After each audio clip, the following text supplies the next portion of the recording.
Hi, welcome back to my channel. In this book review video, it is for Only Child by Kelleher. It is a gripping psychological thriller about a 15-year-old girl, Kayla, who goes missing. Now, here's the thing. You have two parents who are a little bit older, and they tried for years to have a child. And they finally have a child, and her name is Kayla. Her mother, Sherry, is extremely overprotective. I know it's extremely and over are synonyms, but her mother is incredibly overprotective to the point where every time Kayla has the opportunity to do something with her friends, and in this particular case to travel just with some classmates and on a school trip, her passport gets lost. Sherry can't find the passport anywhere. So guess what? Kayla can't go on the trip.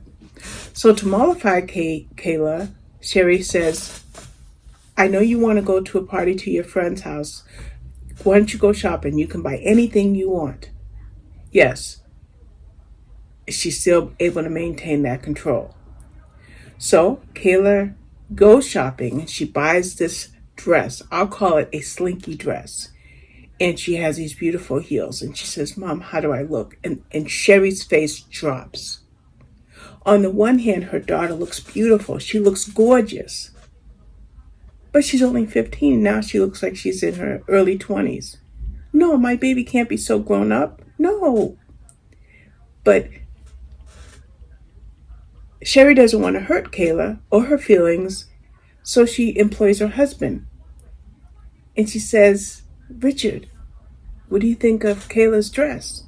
Richard grunts.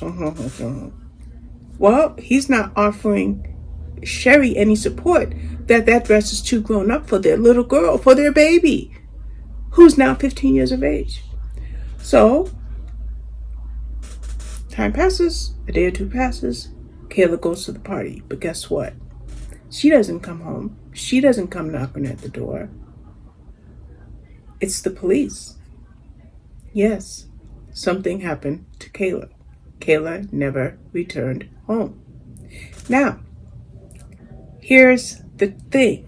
There's a twist in this book. Yes, there is. You have two stories here. You have Kayla, Sherry, and Richard. You have that family. But then you have another character. A character who is doing simple grocery shopping for her and her girlfriend. It's her girlfriend's birthday. She's going to make a cake. And she's at the checkout line, about to pay for her groceries, and she spots a man. And she panics. Panics to the point of having a complete panic attack. Now, I've never experienced a panic attack like I read in this book.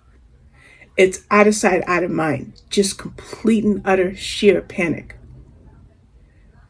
What does she do? She acts. She follows the man. She follows him to his house. She watches. Fast forward, she gets home and the girlfriend goes, where were you? And she makes up a story. I went to visit my aunt. I haven't seen her in a minute, so I went to visit her. For all this time?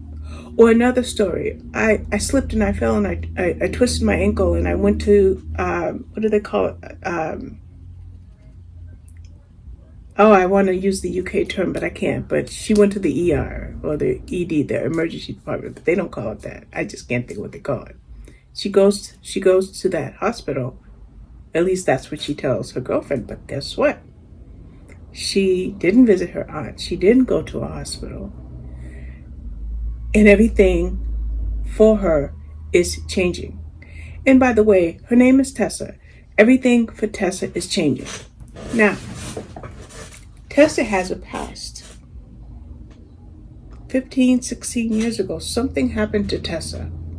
And that's why she has those panic attacks. And she had, with PTSD, because I'm a victim of PTSD, I suffer from that. We have triggers. Her triggers led her to the panic attacks. Well, over the last year or so, Tessa was much, much better. But now she's back to square one. Is it possible that the man that she saw in the grocery store is somebody that would trigger these panic attacks from her past? And could this person that she saw be the person she thinks that he is? And how does Tessa's story correlate with Kayla's story? We got Tessa's story over here. We have Kayla who's been kidnapped over here. And then you got the parallel. Well, do these parallel stories eventually converge? Do they come together? How do you know? How would you know? Guess how you're going to know. If you want to know how these two stories connect, when and how they converge, if they connect, and learning something about Sherry, the only way you're going to find out is if you get this book by going to Amazon. Okay?